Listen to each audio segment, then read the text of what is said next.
કુદરતી કે માનવ સર્જિત આફતો સતત આવતી રહે છે। યુદ્ધ હોય કે અકસ્માત જેવા બનાવોમાં ઘાયલોના જીવ બચાવવા લોહીની જરૂરિયાત ઊભી થતી હોય છે। તેવી દરેક વ્યક્તિ પોતાની નૈતિક જવાબદારી સમજી સમયાંતરે રક્તદાન કરે તે જરૂરી છે। એક વ્યક્તિ દ્વારા કરવામાં આવેલ રક્તદાન 3 વ્યક્તિઓનો જીવ બચાવી શકે છે તેવું કચ્છ રેડ ક્રોસ સોસાયટીના સેક્રેટરી મીરા સાવલિયાએ જણાવ્યું હતું।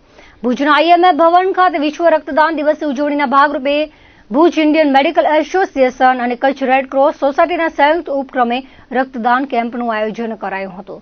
આ વેળાએ IMF પ્રેસિડેન્ટ ડોક્ટર લવ કતીરાએ સમાજમાં રક્તદાન પ્રત્યે જાગૃતિ અંગે પ્રકાશ પાડ્યો હતો।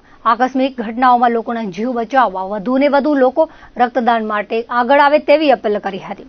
જાણીતા તબીબ ડોક્ટર મુકેશ ચંદેએ જણાવ્યું હતું કે રક્તદાન એ સૌથી ઉત્તમ દાન છે।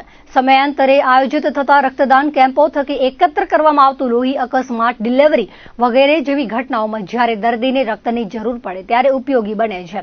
જિલ્લા મથક ભુજમાં આયોજિત રક્તદાન કેમ્પમાં ડોક્ટર નેહલ વૈદ્ય સહિત મેડિકલ ક્ષેત્ર સાથે સંકળાયેલા લોકો અને જાગૃત નાગરિકો દ્વારા રક્તદાન કરાયું હતું। IMF ભુજના સભ્યોને ઇન્ડિયન રેડ ક્રોસ સોસાયટીના સભ્યોએ વ્યવસ્થા સંભાળી હતી। इंडियन मेडिकल एसोसिएशन અને રેડ ક્રોસ સોસાયટી કચ્છ દ્વારા એક બ્લડ ડોનેશન કેમ્પનું આયોજન થયું છે। આ કેમ્પ ઇન્ડિયન મેડિકલ એસોસિએશનના હોલ મધ્યે આજે સવારથી સ્ટાર્ટ થયું છે।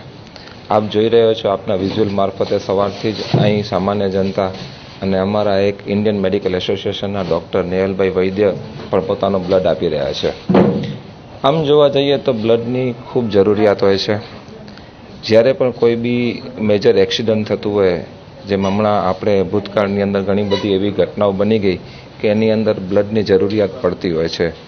યુદ્ધ જેવો માહોલ હોય કે એક્સિડન્ટ જેવો માહોલ હોય અથવા તો કોઈક ડિલિવરીની અંદર ઘણી વખત બ્લીડિંગ થઈ જતું હોય તો બ્લડની જરૂરિયાત પડતી હોય છે।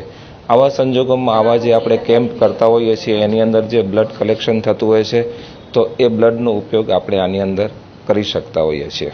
આજના કાર્યક્રમમાં આપણે બ્લડ ડોનર ડે નિમિત્તે આપણે એક બ્લડ ડોનેશન કેમ્પનું આયોજન કરવામાં આવ્યો છે, જેમાં ઇન્ડિયન મેડિકલ એસોસિએશન અને ઇન્ડિયન રેડ ક્રોસ સોસાયટીના સંયુક્ત ઉપક્રમે આજે આ બ્લડ ડોનેશન કેમ્પ કરવામાં આવ્યો છે અને લોકો બહુ સારી સંખ્યામાં આ બ્લડ ડોનેશન કેમ્પમાં સહભાગી પણ થઈ રહ્યા છે અને હજી લગભગ 1 વાગ્યા સુધી અમે બ્લડ ડોનેશન કેમ્પ કરશું।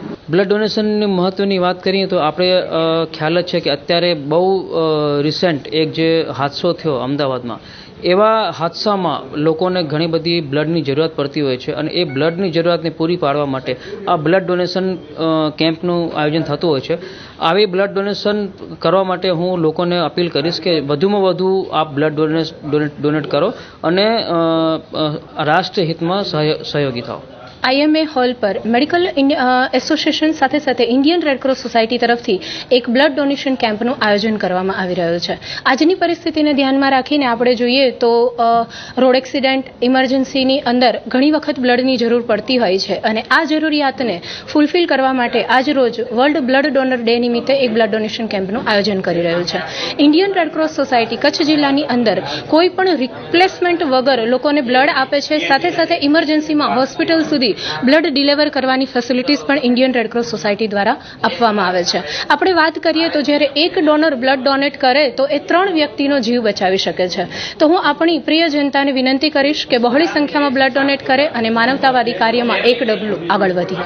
ઇન્ડિયન મેડિકલ એસોસિએશન ભુજ અને Indian red cross society Kutch district branch સંયુક્ત ઉપક્રમે એક બ્લડ ડોનેશન કેમ્પનું આયોજન કર્યું છે, જેનામાં ડૉક્ટર્સ અને સામાન્ય જનતા બંને માટે આ કેમ્પ ઓપન છે અને એ પ્રમાણે છે।